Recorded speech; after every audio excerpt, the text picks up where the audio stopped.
Hello everyone, स्वागत है आपका हमारे यूट्यूब चैनल द गुरुकुल मंत्रा में। फ्रेंड्स, आज की वीडियो में हम टॉप 25 जीके जीएस के क्वेश्चन को डिस्कस करेंगे। जीके जीएस के क्वेश्चन को डिस्कस करेंगे और हम एक एक क्वेश्चन को डिटेल में समझते हुए पढ़ेंगे, ताकि जब आप अपने एग्जाम में बैठे तो आपको ज़्यादा से ज़्यादा हेल्प मिल सके। अगर आप यूपी बीएड एंट्रेंस एग्जाम की तैयारी कर रहे हैं या यूपी टेट की तैयारी कर रहे हैं या अदर किसी भी एग्जाम की तैयारी कर रहे हैं जिसमें जीके जीएस पूछा जाता है, तो निश्चित रूप से यह वीडियो आपके लिए हेल्पफुल होगा। तो चलिए स्टार्ट करते हैं।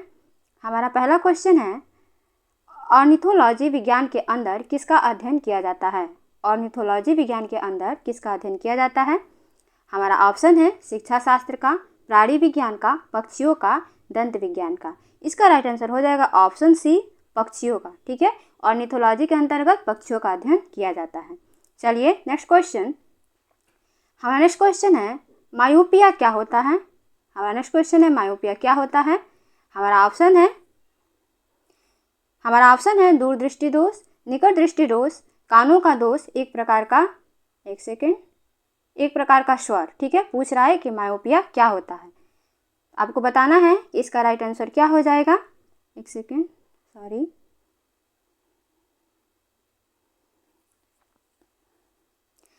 इसका राइट आंसर हो जाएगा ऑप्शन बी, निकट दृष्टि दोष। ठीक है, इसका राइट आंसर हो जाएगा ऑप्शन बी, निकट दृष्टि दोष। मायोपिया क्या है? तो एक प्रकार का निकट दृष्टि दोष है और इसके निवारण के लिए हम चश्मे में अवतल लेंस का प्रयोग करते हैं। पूछ देगा कि मायोपिया के लिए या निकट दृष्टि दोष के निवारण के लिए चश्मे में किस लेंस का प्रयोग किया जाता है? तो अवतल लेंस का प्रयोग किया जाता है। चलिए नेक्स्ट क्वेश्चन। हमारा नेक्स्ट क्वेश्चन है, इंडिया हाउस स्थित है? हमारा ऑप्शन है लंदन में, न्यूयॉर्क में, मुंबई में, कैलिफोर्निया में। ठीक है, आपको बताना है कि जो इंडिया हाउस है वह कहाँ स्थित है। इसका राइट आंसर हो जाएगा ऑप्शन ए, लंदन में। ठीक है, जो इंडिया हाउस है वह कहाँ पे स्थित है? तो ये लंदन में स्थित है। अगर पूछे कि इसकी स्थापना कब हुई थी, इंडिया हाउस की स्थापना कब हुई थी, तो ध्यान दीजिएगा 1905 ईस्वी में इसकी स्थापना हुई थी। और किसने की थी? तो श्याम जी कृष्ण वर्मा ने की थी। श्याम जी कृष्ण वर्मा ने इसकी स्थापना की थी। चलिए नेक्स्ट क्वेश्चन। हमारा नेक्स्ट क्वेश्चन है, जापान की संसद का क्या नाम है? हमारा ऑप्शन है मजलिस, स्टोटिंग, डायट, कांग्रेस। ठीक है, आपको बताना है कि जापान की संसद का क्या नाम है। इसका राइट आंसर हो जाएगा ऑप्शन सी, डायट। ठीक है, जापान की संसद को क्या बोलते हैं? तो डायट बोलते हैं। अगर बात करें हम मजलिस की, तो मजलिस कहाँ के संसद का नाम है? तो ध्यान दीजिएगा कि जो मजलिस है वह ईरान के संसद का नाम है। ठीक है, ईरान के संसद को हम क्या बोलते हैं? तो मजलिस बोलते हैं। ठीक है, और स्टोटिंग कहाँ की संसद है? तो ये नॉर्वे की है। यह कहाँ की है? तो ये नॉर्वे की है। ठीक है, और कांग्रेस कहाँ की है? कांग्रेस भी एक संसद का नाम है। ये कहाँ की है? तो संयुक्त राज्य अमेरिका की ये क्या है? संसद है। चलिए नेक्स्ट क्वेश्चन। हमारा नेक्स्ट क्वेश्चन है, भारत में पहली रेलगाड़ी किस गवर्नर जनरल के कार्यकाल में चली? हमारा ऑप्शन है Warren Hastings, Lord Hastings, Lord Dalhousie and William Bentinck. ठीक है, आपको बताना है कि भारत में पहली रेलगाड़ी जो है वो किस गवर्नर जनरल के कार्यकाल में चली थी। इसका राइट आंसर हो जाएगा ऑप्शन सी, लॉर्ड डलहौजी। जो भारत की पहली रेलगाड़ी है वह लॉर्ड डलहौजी के शासनकाल में चली थी। ठीक है, अगर क्वेश्चन ये पूछ दे कि कहाँ से कहाँ तक चली थी, ठीक है, तो आप बताइएगा बम्बई से ठाणे। ठीक है, बम्बई से ठाणे के बीच यह ट्रेन चली थी। ठीक है, बम्बई से ठाणे के बीच यह ट्रेन चली थी। और कब चली थी, कब चलाई गई थी? तो 1853 ईस्वी में यह ट्रेन चलाई गई थी। 1853 ईस्वी में चलाई गई थी, बम्बई से ठाणे के बीच चली थी। और किसके काल में? तो लॉर्ड डलहौजी के काल में चली थी। चलिए नेक्स्ट क्वेश्चन। सबसे ऊंची पर्वतमाला कौन सी है? हमारा ऑप्शन है Andes, Everest, Alps and Himalaya. ठीक है, इसका राइट आंसर हो जाएगा ऑप्शन बी, एवरेस्ट, हिमालय। ठीक है, तो सबसे ऊंची पर्वतमाला कौन सी है? तो एवरेस्ट है। अगर इसकी ऊंचाई पूछ दे तो 8,848 मीटर, लेकिन अगर ऑप्शन में 8,850 मीटर भी रहे तो आप इसको सही करेंगे। ठीक है, अगर बात करें हम एंडीज की, अगर एंडीज पूछ दे कि एंडीज कहाँ का है, तो आप क्या बताएंगे कि एंडीज कहाँ का है? तो एंडीज जो है, एक बात और इसके एवरेस्ट के बारे में जान लीजिए कि जो एवरेस्ट है, ठीक है, इसको नेपाल में सागर माथा के नाम से जाना जाता है। इसको नेपाल में सागर माथा के नाम से जाना जाता है। पूछता है क्वेश्चन कि नेपाल में इसको किस नाम से जाना जाता है? तो सागर माथा के नाम से इसको नेपाल में जाना जाता है। ठीक है, चलिए अब एक एक ऑप्शन को देख लेते हैं। अगर पूछे एंडीज कहाँ की है पर्वतमाला, तो ये दक्षिण अमेरिका की है। कहाँ की है, तो जो एंडीज पर्वतमाला है ये दक्षिण अमेरिका की है, ठीक है, दक्षिण अमेरिका की है। अगर आल्प्स की बात करें, अगर आल्प्स पूछ दे कि यह कहाँ की पर्वतमाला है, तो यह यूरोप की है, ठीक है। जो आल्प्स है यह कहाँ की है, तो यह यूरोप की है, ठीक है। चलिए नेक्स्ट क्वेश्चन, हमारा नेक्स्ट क्वेश्चन है, किस मुगल बादशाह ने हिंदुओं पर लगने वाले जजिया कर को समाप्त किया था, ठीक है। किस मुगल बादशाह ने हिंदुओं पर लगने वाले जजिया कर को समाप्त कर दिया था। हमारा ऑप्शन है अकबर ने, हुमायूं ने, शाहजहां ने, जहांगीर ने। इसका राइट आंसर हो जाएगा ऑप्शन ए, अकबर ने। जजिया कर को किसने समाप्त किया था, तो अकबर ने किया था, ठीक है। और जजिया कर क्या था, तो हिंदुओं को प्रोटेक्शन के लिए यह लगाया जाता था जजिया कर, ठीक है। अच्छा, इसको अगर क्वेश्चन ये पूछ दे कि जजिया कर की शुरुआत किसने की थी, तो कुतुबुद्दीन ऐबक ने इसकी शुरुआत की थी, ठीक है। कुतुबुद्दीन ऐबक ने इसकी शुरुआत की थी। चलिए नेक्स्ट क्वेश्चन, हमारा नेक्स्ट क्वेश्चन है, थियोसॉफिकल सोसाइटी का प्रचार प्रसार भारत में किसने किया था, ठीक है। जो थियोसॉफिकल सोसाइटी है इसका प्रचार प्रसार भारत में किसने किया था। हमारा ऑप्शन है कर्नल अलकाट, एनी बेसेंट, राजा राम मोहन राय, विलियम बेंटिक, ठीक है। इसका राइट आंसर हो जाएगा ऑप्शन बी, एनी बेसेंट ने थियोसॉफिकल सोसाइटी का प्रचार प्रसार भारत में किया था, ठीक है। चलिए इससे रिलेटेड थोड़ा सा और फैक्ट जान लेते हैं। थियोसॉफिकल सोसाइटी से रिलेटेड कुछ और फैक्ट जान लेते हैं, ठीक है। देखिए इसकी स्थापना कब हुई थी, अगर क्वेश्चन पूछ दे कि इसकी स्थापना कब हुई थी, तो 1875 में इसकी स्थापना हुई थी। 1875 में इसकी स्थापना हुई थी। और किसके द्वारा की गई थी, किसके द्वारा की गई थी, तो मैडम हेलन ब्लावात्स्की। देखिए ये बहुत बार पूछा जाता है कि थियोसॉफिकल सोसाइटी की स्थापना किसने की थी, तो मैडम हेलन, ठीक है, ब्लावात्स्की, ठीक है। ब्लावात्स्की ने इसकी, ब्लावात्स्की ये वो है, थोड़ा अच्छे से लिख देती हूँ, ब्लावात्स्की, ठीक है, मैडम हेलन ब्लावात्स्की, ठीक है। और कर्नल अलकाट, कर्नल अलकाट, ठीक है, कर्नल अलकाट ने इसकी क्या की थी, इसकी स्थापना की थी। कब की थी, 1875 में। और इसका मुख्यालय कहाँ है, तो न्यूयॉर्क में। इसका मुख्यालय कहाँ था, न्यूयॉर्क में। और भारत में इसका मुख्यालय कहाँ था, तो मद्रास में। अगर भारत में पूछ दे तो मद्रास में, ठीक है। चलिए नेक्स्ट क्वेश्चन, हमारा नेक्स्ट क्वेश्चन है, भारत लघु उद्योग विकास बैंक का मुख्यालय कहाँ है, यानी सिडबी के बारे में बात कर रहा है, पूछ रहा है कि भारत लघु उद्योग विकास बैंक का मुख्यालय कहाँ है। हमारा ऑप्शन है लखनऊ, मुंबई, बेंगलुरु, नई दिल्ली। इसका राइट आंसर हो जाएगा ऑप्शन ए, लखनऊ में। सिडबी का मुख्यालय कहाँ है, तो लखनऊ में है। अगर सिडबी का फुल फॉर्म पूछे तो आप क्या बताएंगे, small industries development bank of India, ठीक है। Small industries development bank of India, bank of India, ठीक है। चलिए नेक्स्ट क्वेश्चन, हमने अच्छा इसकी स्थापना कब हुई थी, अगर पूछ दे कि सिडबी की स्थापना कब हुई थी, तो ध्यान दीजिएगा 1990 में, मतलब 1990 में इसकी स्थापना की गई थी।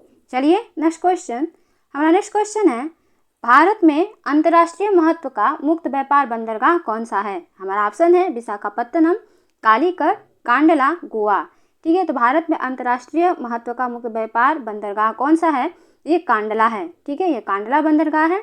और कांडला बंदरगाह कहाँ पे है, तो गुजरात में है। कहाँ पे है, तो गुजरात में है। ऐसे भी क्वेश्चन पूछ सकता है कि कांडला जो बंदरगाह है वह कहाँ पे है, तो गुजरात में है। और ये अंतर्राष्ट्रीय व्यापार की दृष्टि से सबसे ज़्यादा महत्वपूर्ण है। अंतर्राष्ट्रीय व्यापार की दृष्टि से जो यह बंदरगाह है बहुत ही ज़्यादा महत्वपूर्ण है। चलिए नेक्स्ट क्वेश्चन, हमारा नेक्स्ट क्वेश्चन है, दूध की शुद्धता की माप किस यंत्र से की जाती है। दूध की शुद्धता किससे मापी जाती है। हमारा ऑप्शन है लैक्टोमीटर, बैरोमीटर, टैकोमीटर, हाइग्रोमीटर। तो जो दूध की शुद्धता है इसका राइट आंसर हो जाएगा ऑप्शन है लैक्टोमीटर। दूध की शुद्धता लैक्टोमीटर से मापी जाती है, ठीक है। बात करें हम बैरोमीटर की, अगर पूछ दे कि बैरोमीटर से क्या मापा जाता है, तो वायुमंडलीय दाब। बैरोमीटर से क्या मापा जाता है, वायुमंडलीय दाब जो है वो बैरोमीटर से मापा जाता है, ठीक है। और टैकोमीटर से क्या मापा जाता है, तो टैकोमीटर से वायुयान की गति मापी जाती है। वायुयान की गति मापी जाती है, ठीक है। और हाइग्रोमीटर से क्या मापा जाता है? अगर क्वेश्चन पूछ दे कि हाइग्रोमीटर से क्या मापा जाता है, तो वायुमंडलीय आर्द्रता मापी जाती है, ठीक है। जो वायुमंडल की आर्द्रता है वह हाइग्रोमीटर से मापी जाती है। वायुमंडलीय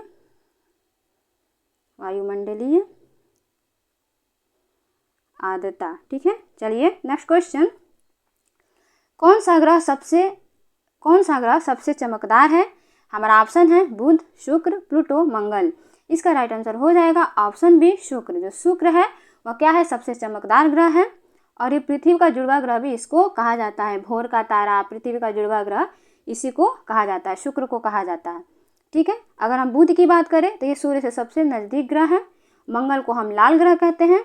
और जो प्लूटो है, पहले यह ग्रह में शामिल था, अब इसको बौना ग्रह में इसको शामिल कर दिया गया है। 2006 से इसको ग्रहों की श्रेणी से हटा दिया गया है। वर्तमान में ग्रहों की संख्या कितनी है हमारे सौरमंडल में? तो 8 है, ठीक है, 8 है। पहले प्लूटो भी उसमें शामिल था, प्लूटो को हटा दिया गया है। 2006 से प्लूटो को बौने ग्रह की श्रेणी में रखा गया है। चलिए नेक्स्ट क्वेश्चन, हमारा नेक्स्ट क्वेश्चन है, राज्यसभा का सभापतित्व कौन करता है? हमारा ऑप्शन है राष्ट्रपति, प्रधानमंत्री, उपराष्ट्रपति, स्पीकर, ठीक है। तो राज्यसभा का सभापतित्व कौन करता है? इसका राइट आंसर हो जाएगा ऑप्शन सी, उपराष्ट्रपति, ठीक है। इसका राइट आंसर क्या हो जाएगा? उपराष्ट्रपति। राज्यसभा का सभापतित्व कौन करता है? तो उपराष्ट्रपति करता है। चलिए नेक्स्ट क्वेश्चन, हमारा नेक्स्ट क्वेश्चन है, भारत के विभाजन के लिए 3 जून 1947 की योजना को कहते हैं, ठीक है। भारत के विभाजन के लिए 3 जून 1947 की योजना को हम क्या कहते हैं? हमारा ऑप्शन है माउंटबेटन योजना, वेबल योजना, कैबिनेट मिशन योजना, क्रिप्स योजना, ठीक है। इसका राइट आंसर हो जाएगा ऑप्शन है माउंटबेटन योजना। जहाँ डिटेल में समझने की ज़रूरत पड़ेगी हम डिटेल में उस चीज़ को समझेंगे, ठीक है। हमारा नेक्स्ट क्वेश्चन है, विधवा पुनर्विवाह पर जोर किसने दिया था? हमारा ऑप्शन है ईश्वर चंद्र विद्यासागर, दयानंद सरस्वती, गोपाल हरि देशमुख, महात्मा गांधी। तो विधवा पुनर्विवाह जो है उस पर जोर दिया था ईश्वर चंद्र विद्यासागर ने। इसका राइट आंसर हो जाएगा ऑप्शन ए, ईश्वर चंद्र विद्यासागर ने क्या किया था? विधवा पुनर्विवाह पर जोर दिया था, ठीक है। दयानंद सरस्वती ने क्या किया था? आर्य समाज की स्थापना की थी। पूछता है क्वेश्चन कि आर्य समाज की स्थापना कब किसने की थी? तो आर्य समाज की जो स्थापना है दयानंद सरस्वती ने की थी। और कब की थी? तो 1875 ईस्वी में, ठीक है। ध्यान दीजिएगा, थियोसॉफिकल सोसाइटी की भी स्थापना इसी समय हुई थी। नेक्स्ट क्वेश्चन, व्यक्तिगत स्वतंत्रता के लिए किस शब्द का प्रयोग किया जा सकता है? ठीक है, व्यक्तिगत स्वतंत्रता के लिए किस शब्द का प्रयोग किया जा सकता है? हमारा ऑप्शन है mandamus, habeas corpus, quo warranto, certiorari। ठीक है, देखिए इसका राइट आंसर हो जाएगा ऑप्शन बी, हैबियस कार्पस। ठीक है, व्यक्तिगत स्वतंत्रता के लिए हम हैबियस कार्पस का क्या कर सकते हैं? यूज कर सकते हैं। ठीक है, चलिए थोड़ा इसके बारे में हम जान लेते हैं। हैबियस कार्पस को हिंदी में बंदी प्रत्यक्षीकरण कहते हैं। ठीक है, देखिए भारत के नागरिक के उनके अधिकारों की रक्षा के लिए, जो भारत के नागरिक हैं उनके अधिकारों की रक्षा के लिए जो हमारा SC है, यानी जो सुप्रीम कोर्ट है, वह 5 प्रकार के रिट जारी कर सकता है। ठीक है, 5 प्रकार के रिट जारी कर सकता है। अगर क्वेश्चन पूछ दे कि किस आर्टिकल के तहत, तो आर्टिकल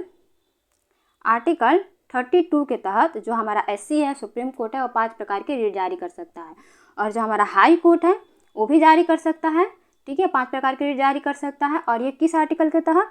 226 मतलब 226वें आर्टिकल के तहत HC यानी हाई कोर्ट, और आर्टिकल 32 के तहत हमारा सुप्रीम कोर्ट 5 प्रकार के रिट जारी कर सकता है। इसको याद रखिएगा, ये क्वेश्चन बहुत बार पूछा गया है। क्वेश्चन ऐसे पूछता है कि जो हमारा सुप्रीम कोर्ट है नागरिकों को स्वतंत्रता के अधिकारों के लिए, ठीक है, या उनके अधिकारों के लिए कितने प्रकार के रिट जारी कर सकता है? तो 5 प्रकार के रिट जारी कर सकता है। अगर आर्टिकल पूछ दें तो 32, ध्यान दीजिएगा, SC के लिए 32 और HC के लिए 226 यानी 226। चलिए नेक्स्ट क्वेश्चन, हमारा नेक्स्ट क्वेश्चन है, कैल्शियम किसकी वृद्धि में सहायक है? हमारा ऑप्शन है मांसपेशी, हड्डी, नाड़ी तंत्र, खून। इसका राइट आंसर हो जाएगा ऑप्शन बी, हड्डी। ठीक है, जो हमारा कैल्शियम है वो हड्डी की वृद्धि में सहायक है, दांतों के निर्माण में सहायक है। चलिए नेक्स्ट क्वेश्चन, हमारा नेक्स्ट क्वेश्चन है, अरब सागर में गिरने वाली नदी कौन सी है? हमारा ऑप्शन है गोदावरी, कृष्णा, महानदी, ताप्ती। ठीक है, इसका राइट आंसर हो जाएगा ऑप्शन सी, ताप्ती। जो ताप्ती नदी है वह अरब सागर में गिरती है। और कौन कौन सी नदियाँ गिरती हैं, तो नर्मदा भी कहाँ गिरती है, अरब सागर में गिरती है। ठीक है, फिर माही नदी, ये भी अरब सागर में गिरती है। लूनी नदी, जो कि कई बार पूछा जा चुका है, ये भी अरब सागर में गिरती है। चलिए नेक्स्ट क्वेश्चन। हमारा नेक्स्ट क्वेश्चन है, निम्न में से किसकी उपस्थिति के कारण शरीर के भीतर रक्त नहीं जमता। ठीक है, निम्न में से किसकी उपस्थिति के कारण शरीर के अंदर रक्त नहीं जमता। हमारा ऑप्शन है फाइब्रिन, हीमोग्लोबिन, हिपैरिन, थ्रोम्बोप्लास्टिन। ठीक है, इसका राइट आंसर हो जाएगा ऑप्शन सी, हिपैरिन। इसको हिपैरिन या हाइपेरिन दोनों बोलते हैं। इसी के चलते जो हमारा शरीर है उसके अंदर रक्त नहीं जमता है। अच्छा, रक्त का थक्का बनाने में कौन सा विटामिन सहायक है, ये भी क्वेश्चन पूछता है कि रक्त का थक्का बनाने में कौन सा विटामिन सहायक है, तो विटामिन के जो है वो रक्त का थक्का बनाने में सहायक है। चलिए नेक्स्ट क्वेश्चन। हमारा नेक्स्ट क्वेश्चन है, मोहम्मद बिन तुगलक की मृत्यु के बाद दिल्ली का सुल्तान कौन बना। हमारा ऑप्शन है गैसुद्दीन तुगलक, फिरोज शाह तुगलक, मोहम्मद तुगलक, इनमें से कोई नहीं। ठीक है, तो मोहम्मद बिन तुगलक की मृत्यु के बाद दिल्ली का सुल्तान कौन बनता है, इसका राइट आंसर हो जाएगा ऑप्शन बी, फिरोज शाह तुगलक दिल्ली का सुल्तान बनता है। चलिए नेक्स्ट क्वेश्चन। हमारा नेक्स्ट क्वेश्चन है, निम्नांकित में से कौन सा उदारवादी नेता नहीं था। हमारा ऑप्शन है गोपाल कृष्ण गोखले, मदन मोहन मालवीय, दादा भाई नौरोजी, बाल गंगाधर तिलक। इसका राइट आंसर हो जाएगा ऑप्शन डी, बाल गंगाधर तिलक। ठीक है, ऑप्शन डी, बाल गंगाधर तिलक। बाल गंगाधर तिलक जो है वो उदारवादी नेता नहीं थे, बाकी गोपाल कृष्ण गोखले, मदन मोहन मालवीय, दादा भाई नौरोजी, ये क्या थे, उदारवादी नेता थे, या नरम दल के क्या थे, ये नेता थे। ध्यान दीजिएगा कि 1907 ईस्वी में सूरत अधिवेशन में जो कांग्रेस है वो दो गुटों में बट जाती है। ठीक है, पहला नरम दल और दूसरा गरम दल। ठीक है, नरम दल में थे उनको क्या बोला गया, उनको उदारवादी नेता भी बोला गया। तो जो गोपाल कृष्ण गोखले, मदन मोहन मालवीय और दादा भाई नौरोजी, ये नरम दल के नेता थे। ठीक है, और गरम दल में कौन कौन शामिल थे, तो बाल गंगाधर तिलक, लाला लाजपत राय और बिपिन चंद्र पाल। ठीक है,